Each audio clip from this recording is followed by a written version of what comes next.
Hi everyone, it's Lisa Moeller with MedMark, and today we are so very honored to have the man, the legend, Mr. Tony Robbins with us today, and I thank you so much for joining us. Good to see you again. It's so great to see you. Thank you. you. Great to see you. Thank you.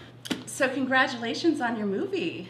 Thank you. It's not my movie. It's about me, but I didn't make it, so I can't take credit for it. Well, yeah. It's pretty awesome. I mean, how much more can you do? I mean, you can cross this one off the bucket list now, or? Well, no, I'm excited because we've been to 16 film festivals. We won all these awards, but what's more important than all that is seeing people. You know, Date with Destiny is my favorite seminar, and I only do it once a year. I see 200,000 people a year in 15 countries, and then I do this one program for 2,500 people for 6 days and nights, like total immersion. It feels like my living room because the other events, as you know, are 8,000 to 10,000 people or more. So it's just, I love it, and it's like to be able to have that go out to millions of people with Netflix starting tomorrow. It'll be in 190 countries translated simultaneously. That's amazing. So it's a chance to really have a really nice impact where people literally all over the earth can have a little taste of this, and people that watch it, when you go to a great movie and you feel the characters and whatever they experience, you start to feel it, you witness it through them. And I like, movies that are based on a true story, although sometimes that's a bit liberal on their part. This is the true story. These are real people in real time creating these huge transformations. And the man who made the film is named Joe Berlinger, and he's got, he's Academy Award nominated and Emmy winning 7 times, Emmy nominated 2 winnings, 2 Peabodys. He made Paradise Lost. I don't know if you ever saw that. Mm-hmm. He made the Metallica documentary. Movie, yeah. I did too, and I love that.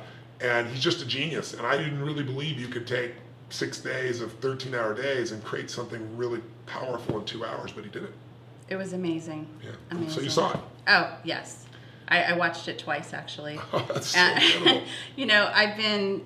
I've told you this before, I've been a fan of yours since the 80s. And, wow. And I'm complimented. Thank you very much. You are a best-selling author, a life strategist helping millions of people. You're a huge philanthropist. I mean, feeding millions and millions of people now. Yeah, we've had 100 million people last year alone just in the United States. So that's amazing. I'm going to feed another 100 million this year with my partnership with Feeding America, and I've got a plan to feed 1 billion people over the next 9 years. We'll have 250 million people fed by the end of this year.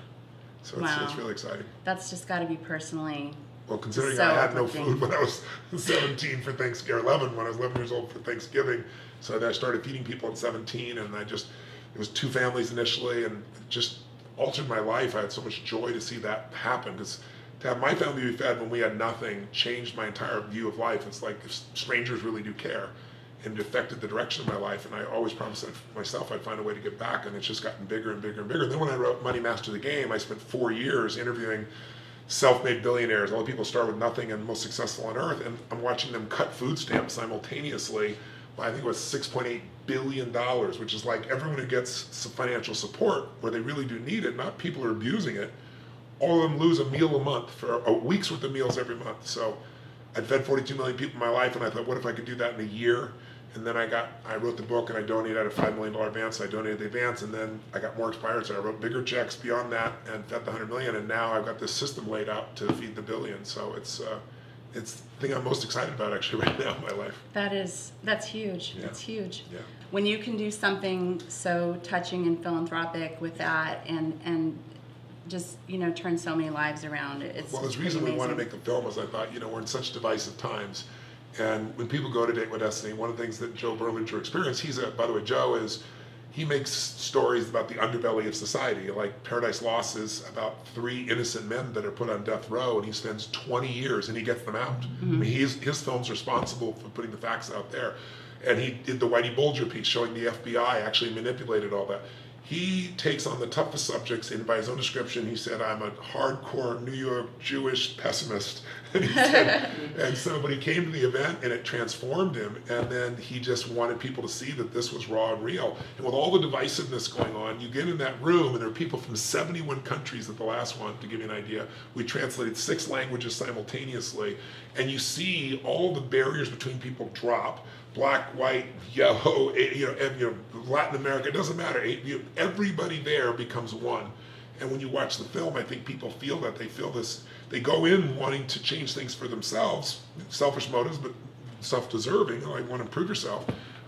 But you leave there in the midst of it and you become so committed to everybody else's growth and success as well as your own. And that feeling is something you never felt before. And I really think that's a three-dimensional experience. Film's two-dimensional. But I think he really converted the spirit of that in this film, and I think that's why some people are going like, you've gone it twice, and I believe this last week came out there, we saw people at the screenings who've been to 9 screenings, 7 screenings in a week. Wow. Just saying it changed her life. One woman got up and she talked about she had cancer and she was giving up in the film. She was in tears half the film, and then started laughing, and she said she just found her touchstone for how she's going to continue because she'd given up. And she came in knowing, what is this BS? Who is Tony Robbins? I don't need any motivation. That's what she thought it was. So it's really fulfilling to see that there's going to be all these people that can be touched by this in a way that's leveraged.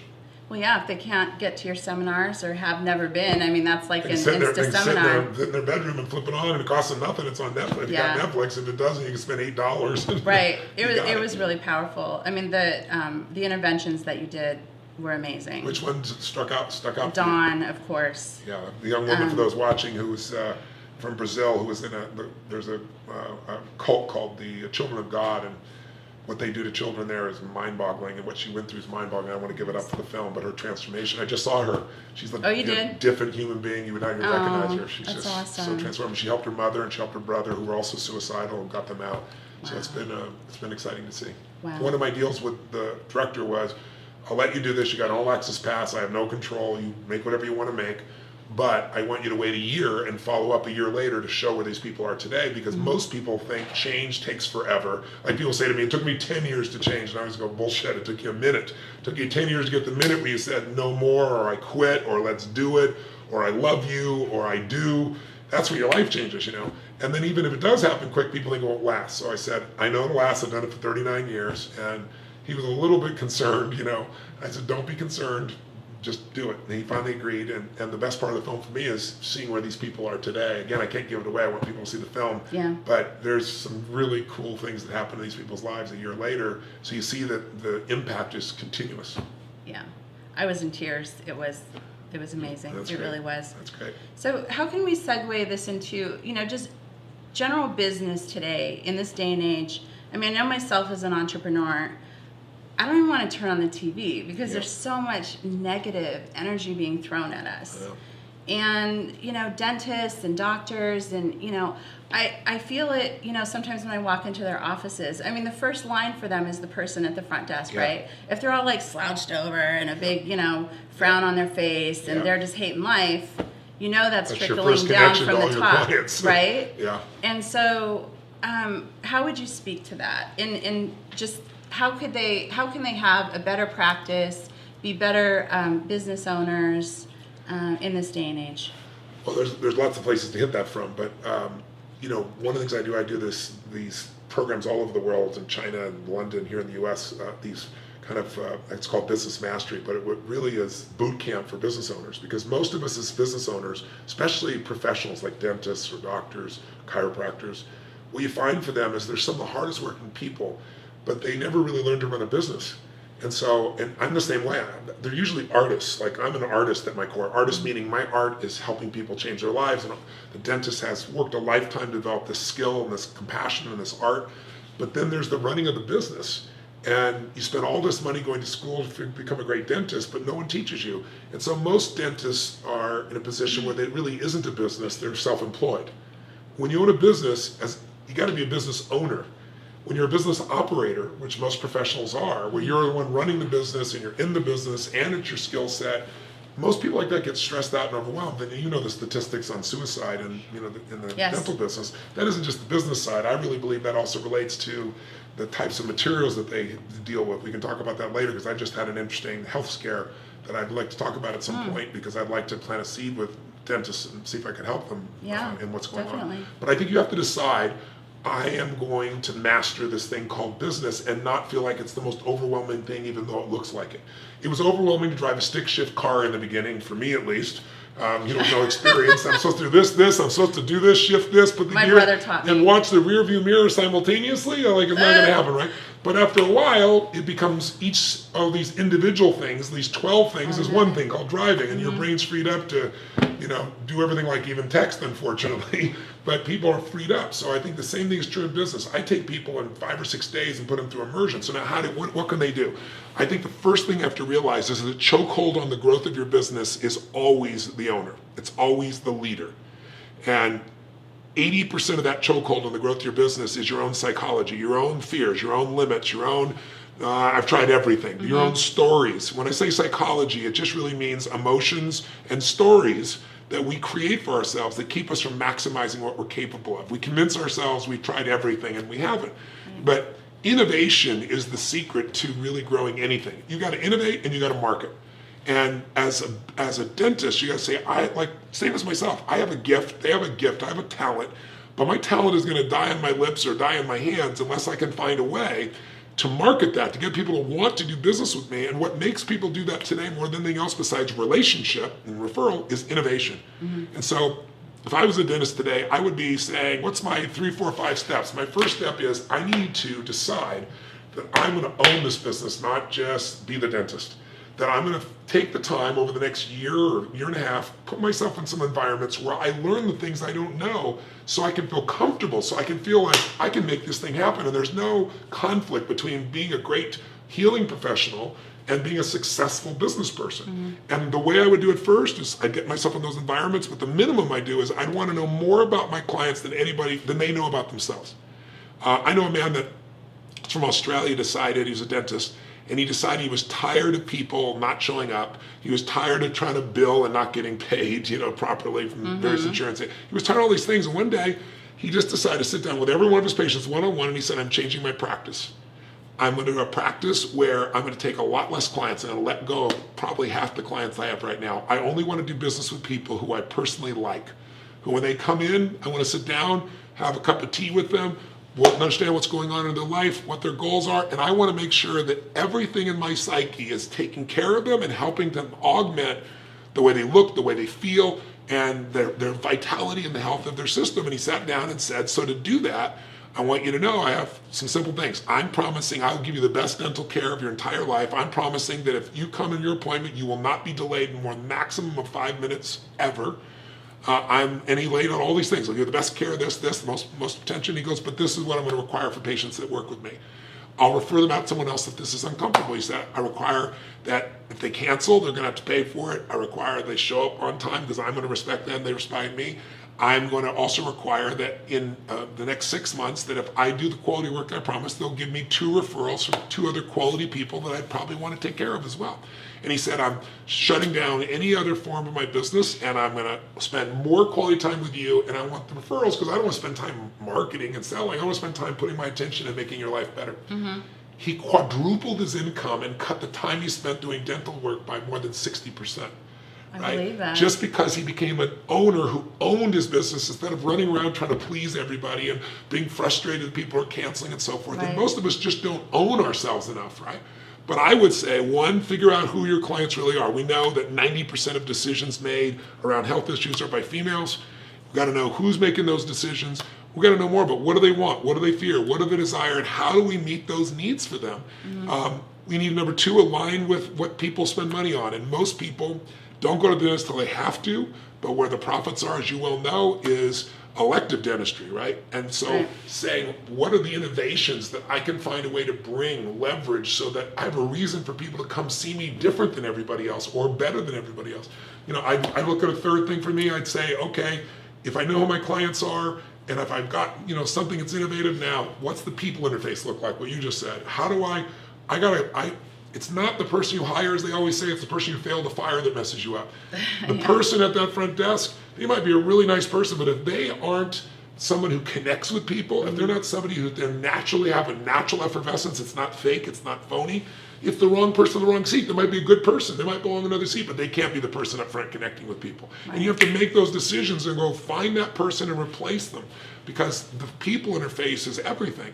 A fourth thing that somebody might consider doing to start to take control of their business is to say, okay, if the largest trend once again is 92% of the people in this culture believe their smile is a very important element, then how do I reorient my, not just to maintenance and support, but what do I do to making somebody more attractive. I mean, another element. So I go through a dozen different approaches. I think what has to happen is someone has to first say, I'm not going to tolerate the way I have run my business in the past. I'm better than this. I deserve more than this. My staff deserves more than this. And there is a way. Because what most people do is they get to a place of learned helplessness. They'll tell themselves, I try everything. I always tell people, if you want to have a breakthrough in your business or your life, you need three things. Most people say, okay, I want to break through, I want to lose weight. They look for how to do it. They look for the strategy. I'm a strategist. I spent my whole life, you got one of my books here, it's nothing but strategies, right? It took me 4 years. I got the best financial strategies from the very best people on earth, Warren Buffett, Carl Icahn, you name it. So I believe in strategy, but how to do something is the wrong sequence to start with. Like, what's the strategy for being fit and healthy? It's not that complex, and yet 70% of the U.S. is overweight. It's like, you just have to do it. It's not a strategy problem. What it is why aren't they doing it? It's because they have a story. And everyone does this. Entrepreneurs, business people, everyone does this. When we get fearful, when we've tried something and we're not succeeding as fast as we want, when we are afraid of failing, we come up with a story about how it's not our fault or how we're going to do it in the future, because then we don't have to feel bad. Feeling bad makes us have to deal with it. Most people are overwhelmed, so they come up with a story about, I tried everything. If you tried everything, you'd be fit. You'd be healthy. Yeah. I tried millions of things. Millions, name them. 3 things they did 50 times that don't work, right? But I think if you can come up, when you change the story, when you come up with a new set of beliefs, you'll find yourself finding the strategy or using the strategies that already work that are there that right now your mind says, oh, it won't work. And the best way to change people, you got strategy, story, is state. And I always share this with business owners. You've got to be able to produce a different state in your people. There has to be something compelling. There has to be a sense of mission. Tony Hsieh at Zappos is one of my dear friends, and he took over Zappos when it seemed like the dumbest idea in the world. We're going to sell women's shoes over the web. Now, everybody said, well, what's wrong with this picture? They got to try them on, right? It's like, it's never going to happen, not in a million years. Right. And Tony said to them, let me tell you something. You guys have been in this business and you've been failing, and so all you see is failure. You think you've tried everything. You've tried everything. He said, you try something radically different. He said, here's what we're going to do. Yes, they need to try them on. So we're going to pay for the shipping. We're going to change the offer. I always tell business people, change your offer, change your business. Change your offer, change your life. Apple did a 99-cent offer and changed the music business overnight. There's so many ways to do it, to make an irresistible offer that makes people say, I want to do business with you. And what he did is, and they all looked at him and said, we can't do that. And he goes, and there'll be no limit on how many shoes they can take. No limit, and we're going to pay the shipping. He goes, oh yeah, and if they don't like it, they can ship it back and we pay the shipping. Everybody said they're nuts. Everyone thought he was crazy. And he said, you're nuts because what you're doing, you're going bankrupt. He says, at least we got to try something new. Let's try it and test it. And they're like, they'll take the shoes, they won't fit, they'll send them back, we'll go broke, we'll lose our margin. And he said, you don't understand women. Shoes equal happiness for a woman. Thank you. And he says, you know what's going to happen? If those shoes are even close to fitting, if they like them, they're going to go, they'll fit later, they'll stretch out. Right? Yeah, exactly. They're going to keep those shoes. I'll squeeze into them. And I'll squeeze it, and he was so right, and he sold the company for $1.2 billion, and he stayed because it wasn't about money for him. He loves creating a culture, and their entire culture is we are not in the shoe business, we're in the happiness business. Right. And you got to ask yourself, as a fifth element of some of the things I just talked about, you could say, what business am I in? And when you say dentist, no one wants to deal with the dentist unless they have to. But you got to ask yourself, what business am I really in? I'm in the business of creating smiles, wrong term, right? I'm in the business of lighting people up. Whatever it is, you got to find something that is your mission, that when somebody asks you about it, instead of talking about the process, I'm a lawyer, I'm a wholesaler of cars, you say, I actually for a living help people get the finest cars in the world at the cheapest possible price. Now I'm leaning in. I'm a wholesale car guy. How does that relate to me? Right. I don't care about the process. I want to know, what am I going to get? When you say you're a dentist, I think I'm going to get pain. Yeah. What am I going to get? Well, you're going to get the most beautiful smile of your life. You're going to have freedom from pain. What I do is painless for people. It's going to prevent pain in the future, and it's going to give more beauty. You need to figure out what the story is that'll be so compelling that people want to do business with you. And if you just think like everybody else thinks, you're going to get what everybody else gets. And most people, that's limited benefit. Exactly. Good points. Excellent points. Good. So let's transition into, okay, they take all your advice and they do this, and then the end game. Okay, in your book, you talk about the 401k industry Yes. and how corrupt it is, and with the fees and everything that they're just charging people right and left, and the people don't even know what they're being charged. 74%, I think last time I 76%, I'm sorry, 76% of Americans think that their 401k has no fees or the company's paying for it. And it's not true.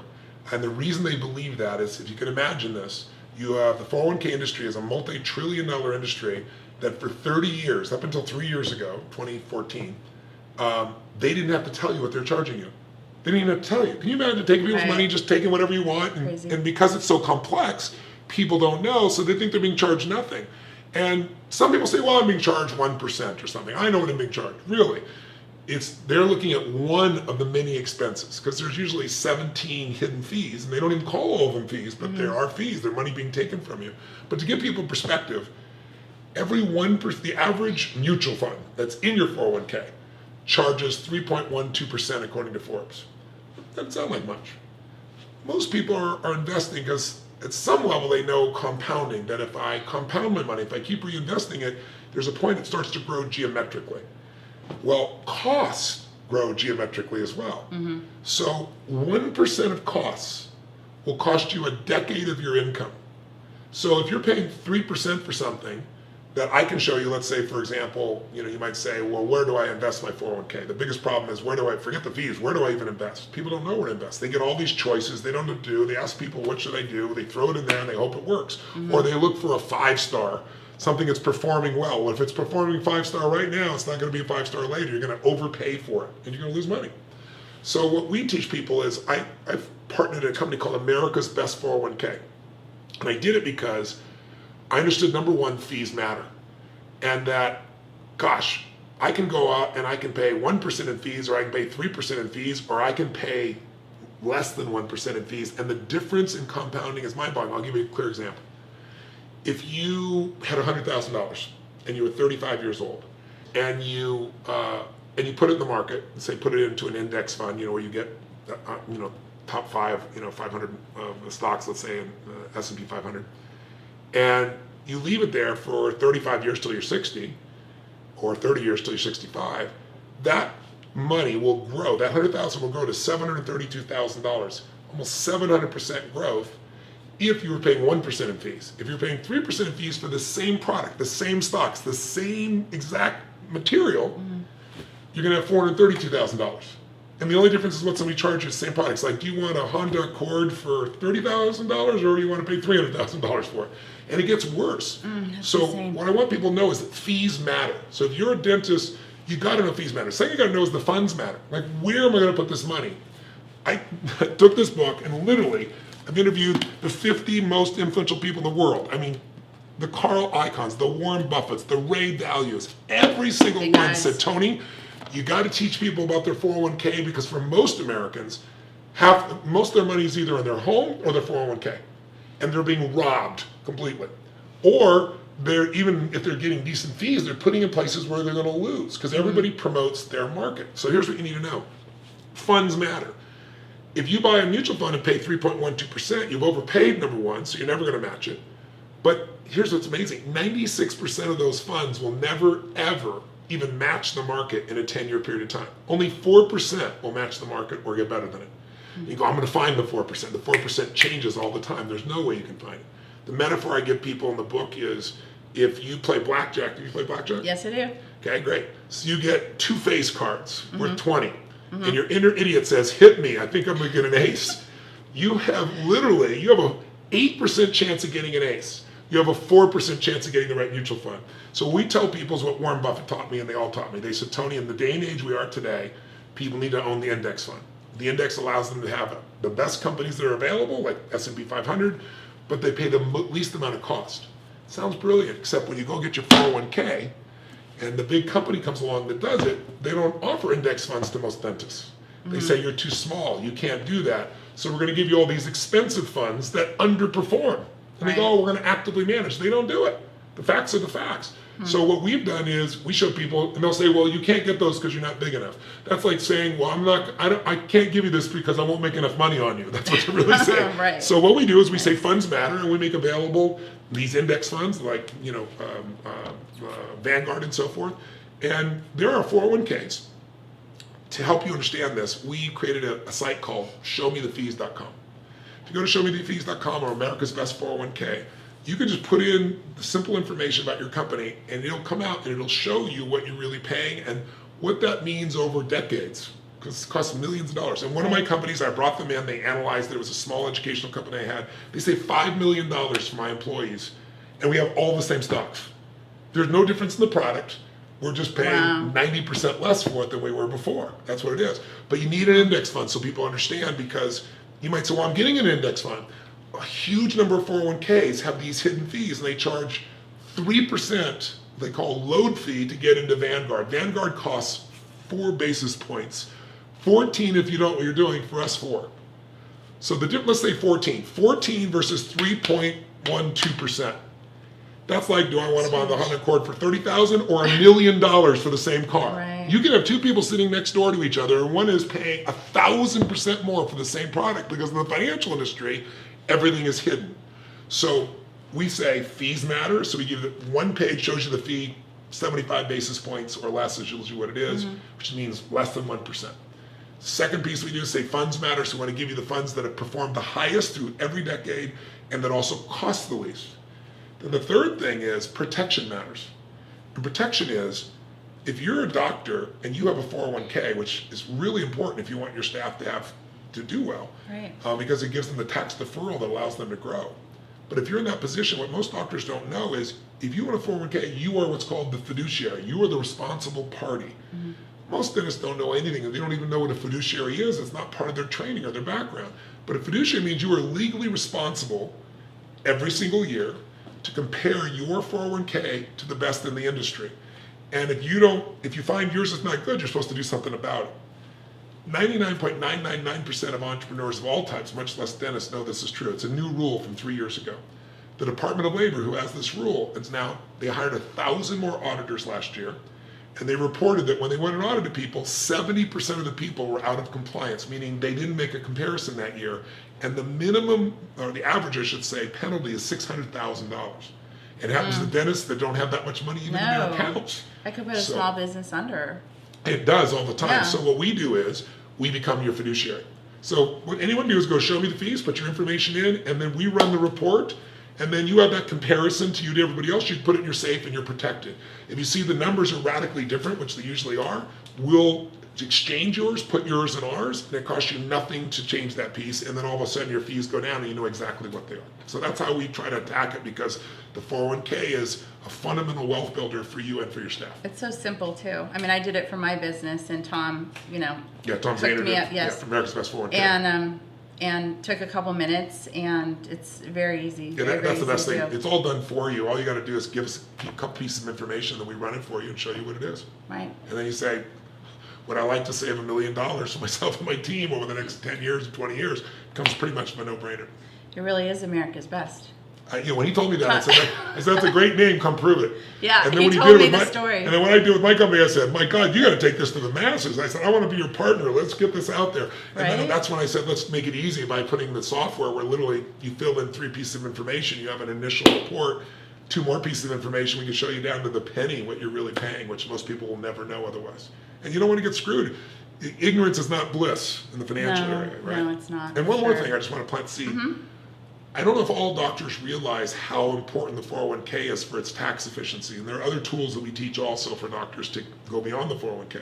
But as a base level, compounding. If you take $1 and you compound it every year for 20 years, $1 becomes $1,048,000. So $1 becomes 2, becomes 4, becomes 8, becomes 16. Just 20 multiples, it's $1,048,000.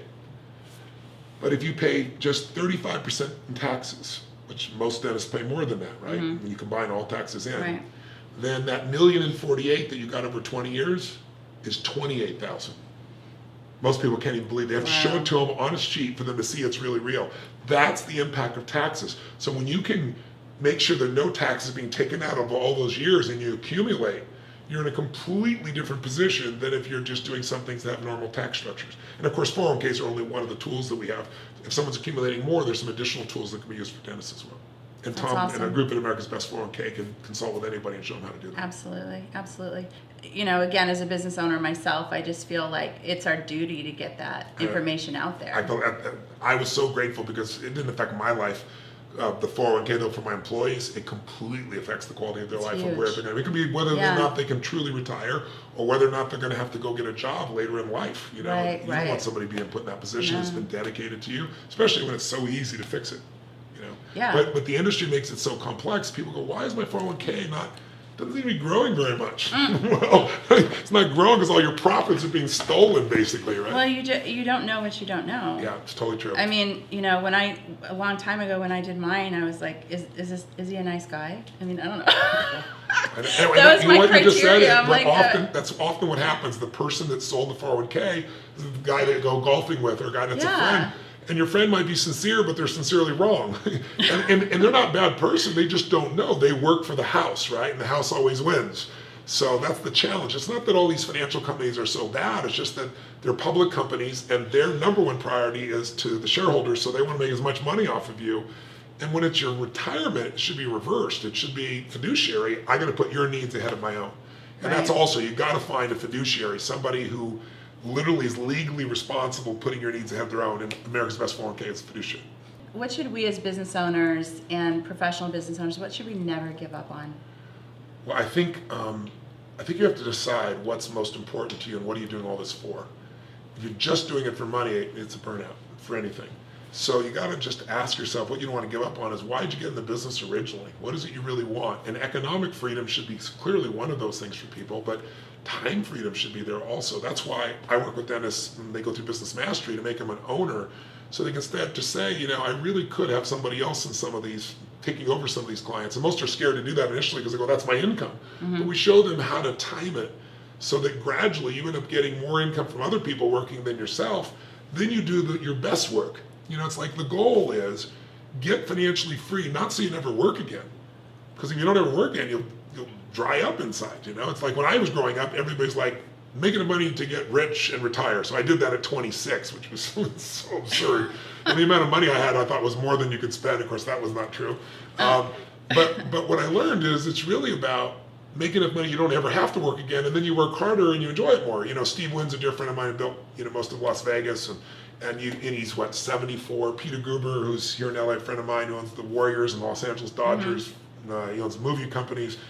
74 years old, does more today than when I knew him when he was 50.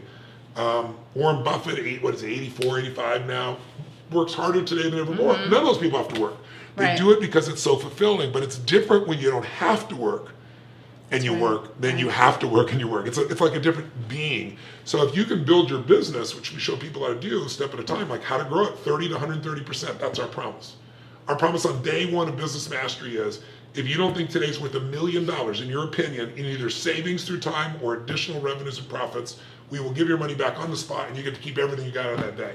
No one ever leaves. Because once they see it, they start going, this is simple, this really works. We show them the little things to change that create big changes in their business. Instead of the overwhelming thing of how am I going to grow that much? I got to try and maintain myself right now. So I have great passion to help them. But they've got to put themselves, just like they did when they're studying the dental field. You didn't do it a little bit at a time, you went for immersion. If you really had the money and time and want to learn Italian, if I drop you in the middle of Rome with no teacher for 6 to 8 weeks, there is zero question you're going to come out speaking Italian because of the immersion. You're seeing it, you're feeling, you're around it, you have to do it. That's the way to master something, not take years. Take a week, take 5 days, but get the very best people in the world know what they're doing to tell you that. And that's how I've grown all my businesses. Because today I have 18 companies, I have 12 that I actively manage. We have 1,200 employees on 3 continents. We do $5 billion in sales in 6 different industries. And I had no business background. I'm a kid from Azusa, not far from here, and nobody, my dad was an underground parking lot attendant, and I had no business background, but I had this passion to help people. And then I was this artist, like a lot of the dentists out there, and I wanted to do this beautiful work, but I realized again, boy, if I don't learn how to market and innovate, all these ideas are just going to die with me. And so I developed those skills. And once I learned how to do that, how to do more for a client than anybody else, how to add more value, how to get obsessed about everything you can do for these people, when you do that, you don't have satisfied customers. Satisfied customers go away. You have raving fans, and raving fans stay. And raving fans tell everybody else, and raving fans are what build your brand and what grow you. So those things allowed me to grow in my educational business, and then I just applied those to other businesses. And so one of my passions for professionals, doctors and dentists and lawyers, is seeing them truly get free, because you're not free no matter how much money you make unless that business can run without you. Doesn't mean you don't want to practice dentistry, it just means you don't have to. So now you can do what that guy does. I want to work with people I like, or I only want to do the types of procedures I enjoy the most. And when dentists actually do that, the level of excitement about freedom and financial security and stability and flexibility changes their life. And then they're better for their patients, they're better for their kids, they're better for themselves, and that's my passion. Right. Hard but thing people to do. need coaching, because how are you going to do it on your own when you're busy?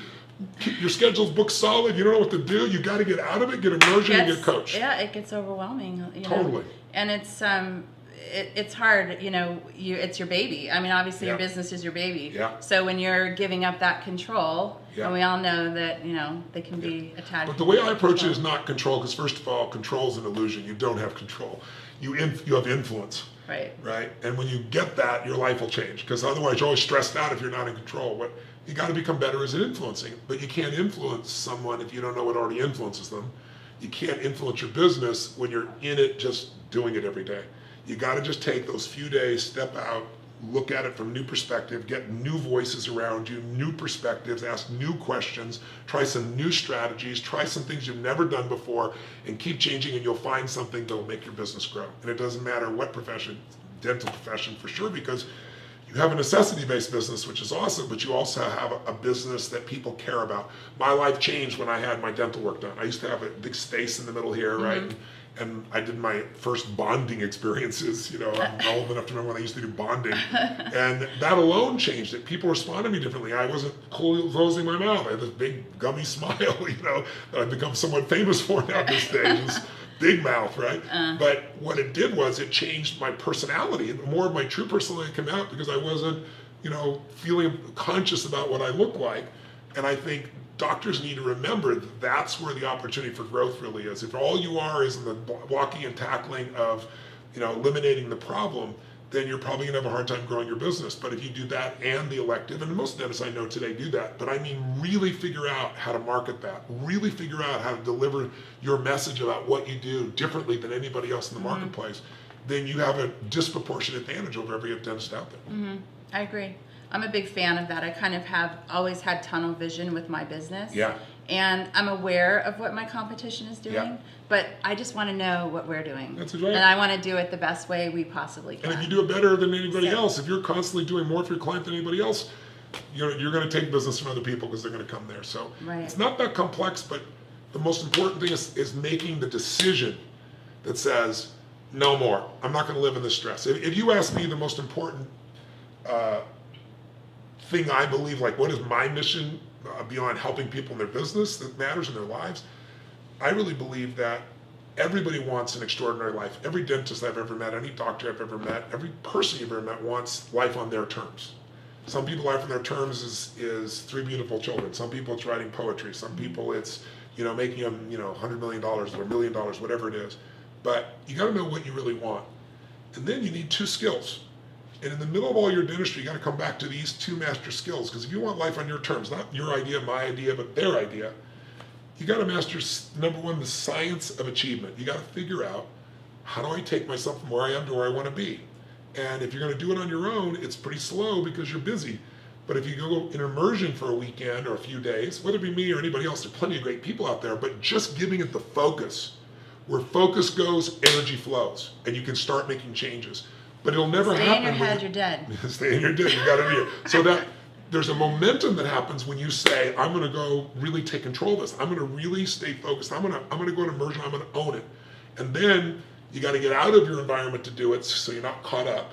And then you got to get people that have succeeded to show you how, and then you can apply it a step at a time. And some things will take longer than you want, but if you get started now, you're going to get there so much quicker than if you keep talking about it or thinking about it or ruminating over what's not working, right?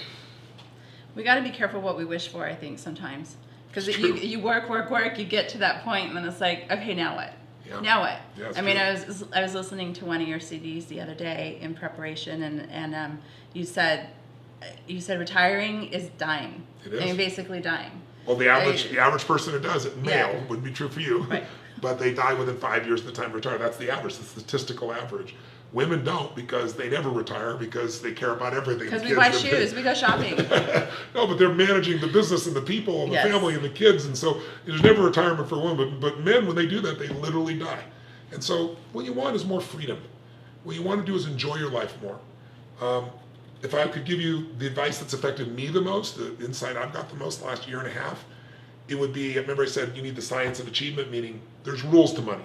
If you follow the rules, you'll have an abundance of money. If you don't know what the rules are, ignorance is not bliss, ignorance is pain, ignorance is disappointment, ignorance is poverty, right? So you gotta know. Same thing with your body, right? There's a science to your body. If you align with the science of your body, we're all biochemically unique, but certain fundamentals, if you violate them, you're gonna have ill health, you're gonna have low energy. If you align with them, you're gonna have an abundance of energy. It's the rules. But what's more important than achievement, and I think most dentists can relate to this if they think about it, is most of them have had like a goal or a dream and then they got there and then their brain went, is this all there is? And that's a gutting experience. Because like when you fail, most of us, and most dentists I know, you know, they care so much, they've been driven, they've made it through school, they're professionals, right? They're not the average person. Professionals have a different psyche. Most of those professionals, they're driven, they're hungry, they're committed, they're gonna find a way, but they're not fulfilled. And I really believe success without fulfillment is the ultimate failure. So the second major skill that a human being has to master if they want an extraordinary life is the art of fulfillment, and it's an art. What's gonna light you up, looking at your shoes, is different than what's gonna light him up, even though he's your man. But what I mean seriously is, like, I'll give you an example. Steve Wynn's a dear friend of mine, and I think I shared this when I spoke at Serrano. He's brilliant, because we were in Vegas, and we were around the corner from his place. And so Steve calls me one day and he says, Tony, where are you in the world? And I said, I'm in Sun Valley. I have a Sun Valley, Idaho, kind of a escape ranch there up in a ski ranch. And he said, I'm in Sun Valley. He has a home there too. He goes, it's my birthday. I said, Steve, happy birthday. He goes, you're going to come see me? I said, of course I want to come see you. I know you're here. So he said, hey, when you come, I got to show you something. I have this painting that I've been coveting and I'm making up the time. I think he said 16 years. For 16 years.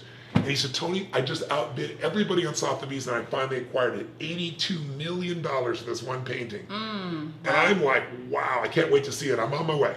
So I'm driving there and I'm picturing, you know, what is this, the Mona Lisa? Is this a Renaissance picture? You know, $82 million. It's gotta be the most incredible painting. I walk in his house, he goes, check it out. I look on the wall and it's this red and orange square.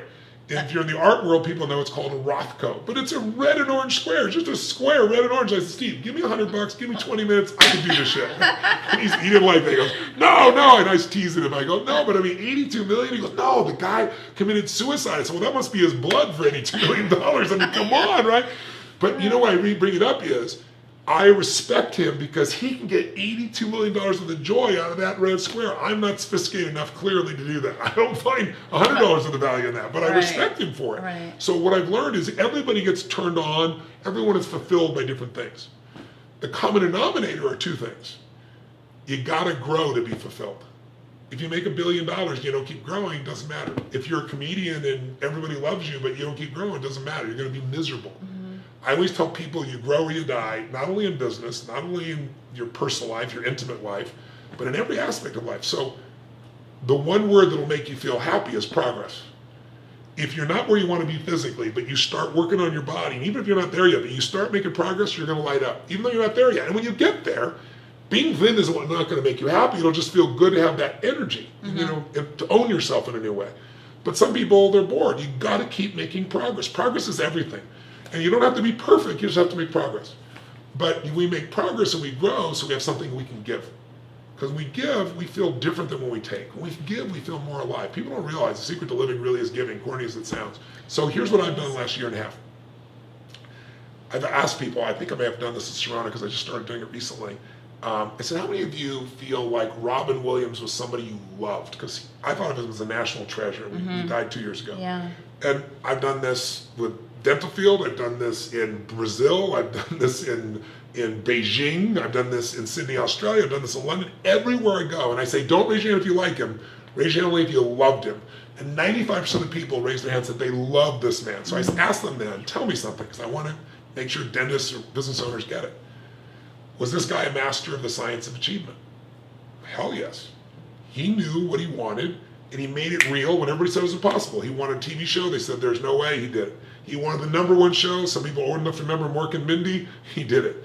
You know, he wanted to have the most incredible family that loved him. He did it. He wanted to make more money than he could spend. He did it. He made a fortune. He didn't want to make movies. He did it. Then he said, I want to win an Oscar for not being funny, which was not his skill, a dramatic Oscar, and he did it.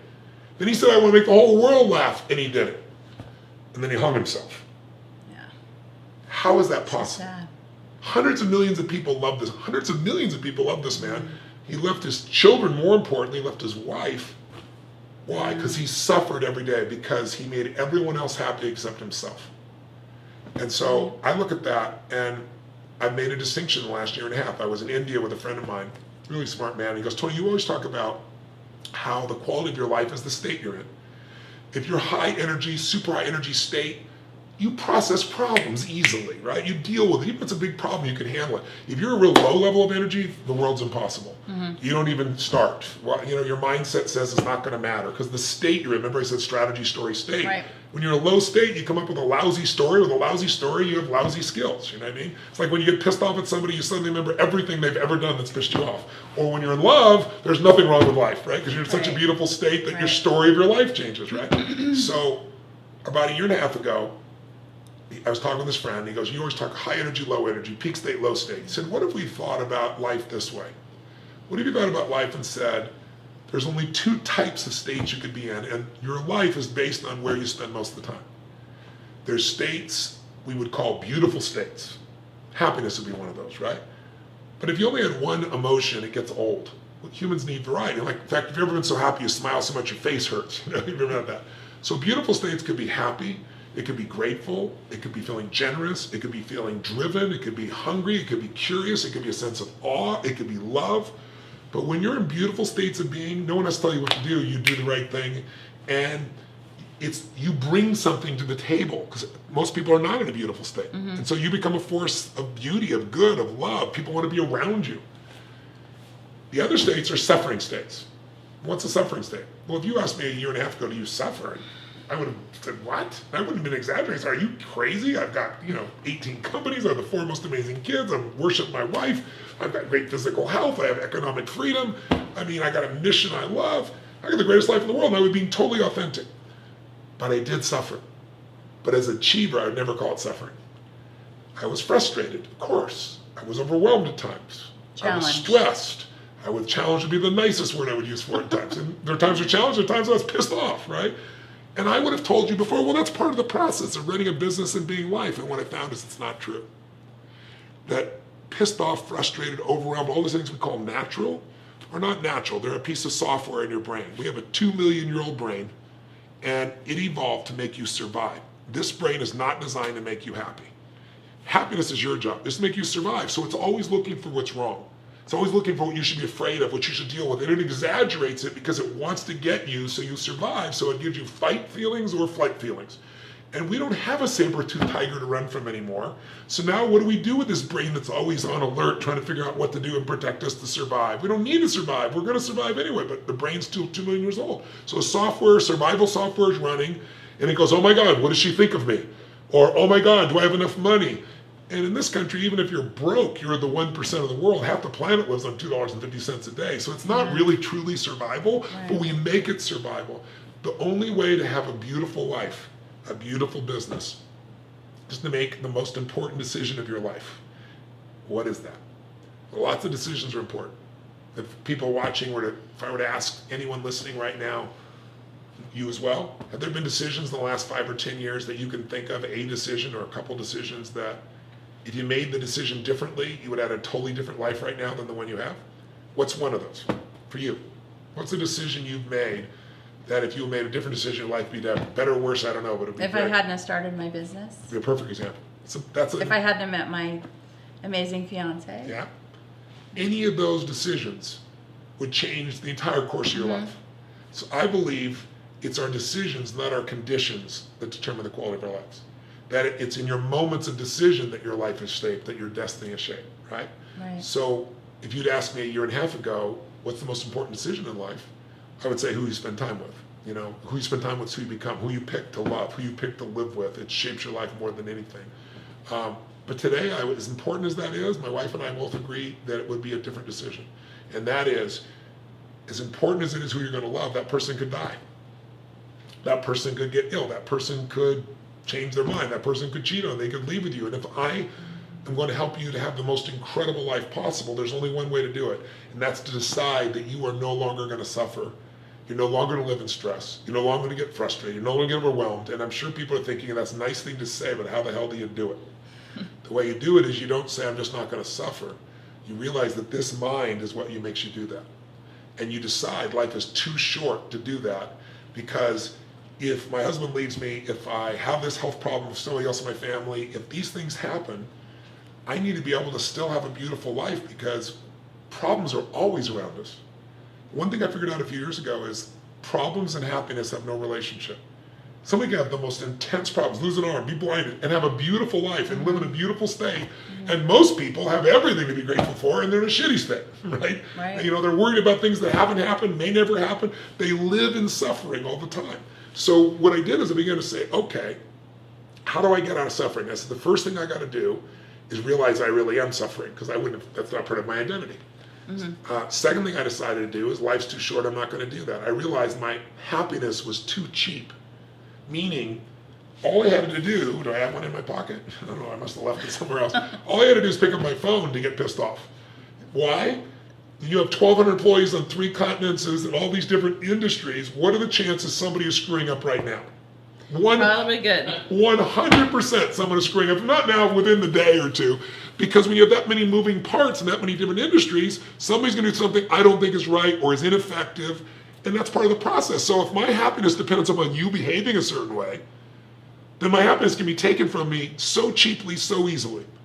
Or if my happiness even be about me being perfect or something. No one's perfect, so I'm going to be pissed off at myself. So what I've learned is this incredible balance between achievement and fulfillment. Whereas I can achieve so much more if I'm more fulfilled, because I happily achieve instead of achieving to be happy. If you achieve to be happy, as corny as that sounds, nothing is ever going to make you happy long term, because there'll always be something to worry about, to be pissed off about, to be frustrated with, to be concerned about. This brain never stops that. So here's what happens. The brain still creates suffering, but I have a 90-second rule. The decision my wife and I made is we no longer going to suffer. So the minute we spot that it's happening, we'll recognize it and we let it go. We recognize it and we let it go. And it becomes like a muscle. And you know what's amazing? Most problems need energy to live. If I come along to you like this and I push on your hand like this, why are you pushing back? I didn't say to push back. Because as soon as you push on somebody, that's my nature. They push back. That's our nature, right? So when you push on a problem, the problem tends to get bigger. Yeah. Some problems you can solve, some problems you got to just let go of and move on, because the problem is just based on your mentality. Like most people, I bet most of us watching have had, and I'm sure you have, I know I have had experiences where, let's say something happened and it was horrible, and you never want to go through it again. Something was terrible. You never want anybody you care about to go through it again. But 5 years later, 10 years later, you look back and go, I don't want to go through it, but I'm glad I did, because now I can see the perfection of it. I can see that made me so much stronger. Now look what I've accomplished with that strength. Or it made me so much more caring or so much more sensitive. Something there that made my life richer. Almost everybody can relate to that. So my view is life is always happening for us, not to us. Right. If we look for the answer, it's there. And I'll give you an example. And it saved my life. In the last year and a half, we started practice, my wife and I. The level of liberation, the level of freedom, the level of joy and pleasure and happiness that comes when you're determined to be happy no matter what, and you commit to it, and when problems show up, you let them show up, and you give them, you realize this is not going to matter 10 years from now. It's not, so why should it matter now?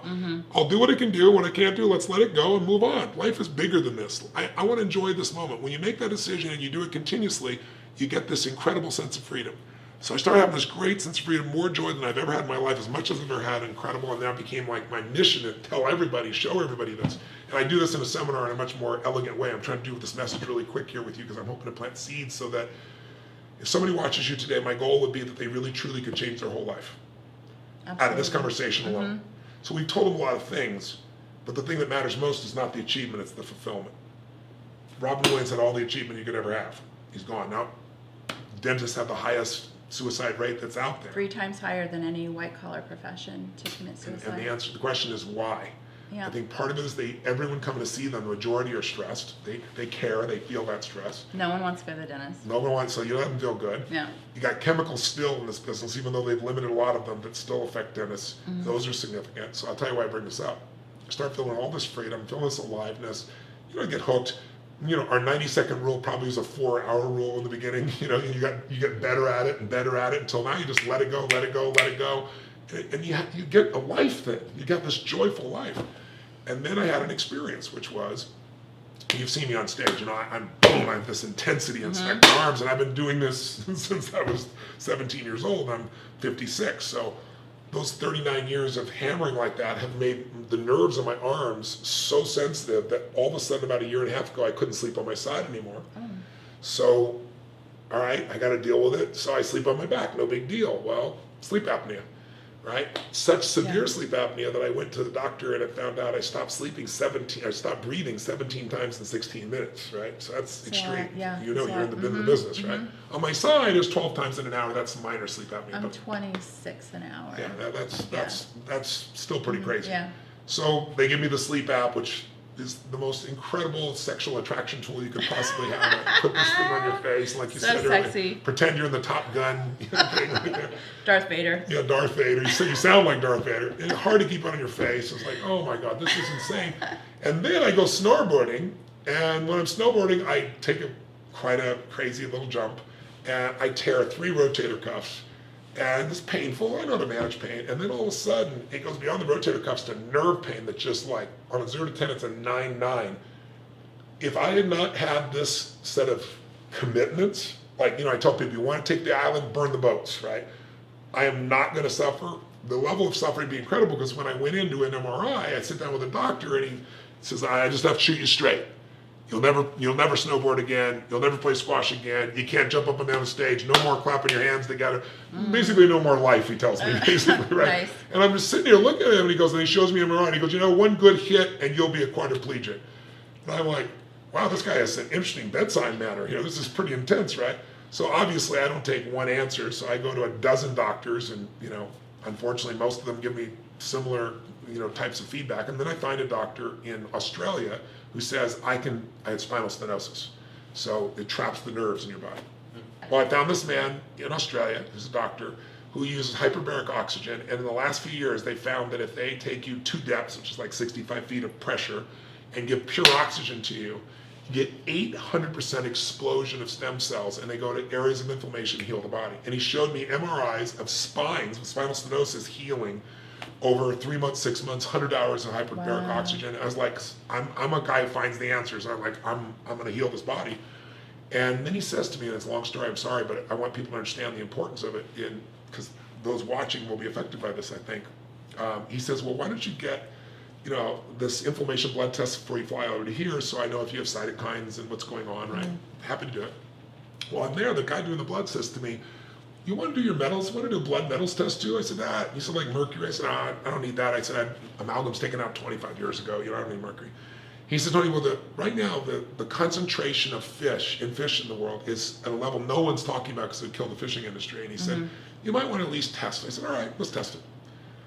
Doctor calls me exasperated like a week later and says, I got to talk to you. I got to at least need messages. And it was like, wouldn't leave me any details. I said, just send me the report. He goes, I got to talk to you. I guess they measure you on a 0 to 5 scale, and from 3 and above, it's dangerous. You got to do something. Some states use a 0 to 10 scale. The highest in Florida they've ever measured as a person in these doctors' office is 75. I was 123. Whoa. He showed it to 3 other doctors. They didn't know it was me. They just said, how long has this guy been in the hospital? And I just gotten off stage for 50 hours. Meanwhile, I've been feeling what mercury does is it makes you really exhausted, and it starts slowly, and you just think you're burnt out from your business and all the things that I was using more and more willpower and more exhausted. Second thing it does is I never had this happen in my life. I'd be on stage, and then I couldn't remember why I was telling this story. Or what was I just talking about? In my lifetime, I do 50 hours. I do 72 hours in a row, 6 days and nights, right? I don't forget. And it happened a bunch of times, and I was like, I'm only 56 years old. I can't have dementia. What's going on here? Mercury creates a dementia effect. A lot of people are misdiagnosed with mercury, and what it really is, or dementia, I should say, what it really is mercury poisoning. And there's so much mercury poisoning in dentists, it's the most extreme. And here's the other thing it does. I'm Mr. Fear and Power Man. I skydiving, firewalking, obviously, all the things I've done in my life. I was like, feel the fear and do it anyway, rock and roll. Mm-hmm. I started feeling anxiety, a feeling I've never had in my entire life, like over nothing, like this fear running through me. And the mercury, as it releases black out of the tissues into your bloodstream as it started detox, produces massive anxiety in you and like bursts of it, like the weirdest feeling in the world. So I've been detoxing for 3 months. It's very painful, difficult process. I've found a process that's less, chelation and things like that, less intrusive. And I'm down to 38 out of 123 as of yesterday. Oh, that's awesome. And I'm starting to feel a little bit more of my energy. That's still like 1,000 times more than you should have in your body. Right. But I'm saying this because I want every dentist, these are people that care so much, their family members, it costs so little, you gotta go get your blood and see what's there. Because we live in a place where there's so much lead, there's so much aluminum, there's so much mercury, and much of what we call aging or ill health is actually coming from toxicity in our system, and you gotta know. But the reason I tell the story is, I would have died if I hadn't had all these problems that looked like on the surface they were destroying my life. Like, right. If the sleep apnea had not been so bad, I'd never go spend a night in a hospital and have somebody videotape me and stick things in my nose and my head and electrodes and and then such a nice process. Yes, it's such a beautiful process, and I sure as hell wouldn't have I went and got PRP and my arm wouldn't even move. The guy didn't do any good whatsoever. So all of this in the middle of the pain, I was able to make the distinction between pain and suffering. The physical pain is pretty intense. What made it worse was the suffering. The suffering was the story, like why this happened to me. And I've done so much good work, and I should never clap my hands together, and all these stupid stories, and oh my God, will I ever be able to get on stage again and feel 100%, and what's gonna happen to my life, and that's the suffering. This little sharp thing is called pain. Once I separated those two and stopped suffering, I can handle this 100 times better. But when I was suffering, it multiplied the challenge. So I've covered a lot of territory. I don't know how much you'll be able to lead for the people here, but I really, awesome. my heartfelt prayer is that this little conversation with us, that some people will look at this, I know all of them won't, and say, wow, the greatest gift in life is not what I achieve, but it's my ability to enjoy this life. And the only thing preventing me is a mind where I believe my own limiting thoughts. And we all have limiting thoughts because they're not ours. They've been around for millions of years. I want to kill that son of a bitch. It's not a new thought. It's not your thought. It's like if I told you 100 years ago you were going to have this little device in your pocket called a phone, and you could pull this box out, and it would use invisible waves to capture someone on the other side of the earth and show them to you so you could talk to them. You'd say, you're insane. We're going to lock you up. Right. Well, thoughts are waves. They've been around forever. And they're like a TV set. If I turn the TV to one channel, you're going to get a horror story. You turn another one, it's a comedy. To another one, it's a romance. The way we use our body determines which thoughts we tap into. If you get in a lousy state, you're going to have lousy thoughts, and the lousy thoughts create a lousy state that just feeds each other. And so what you have to do is learn how to break that pattern. And so my fastest way to do that is breathe in my heart, slow things down, because the mind goes fast. Mm-hmm. Breathe in my heart, go, look at that thought going by. Look at that silly thought I was starting to believe, right? And I let it go. And as I let it go, then I focus on something I can appreciate.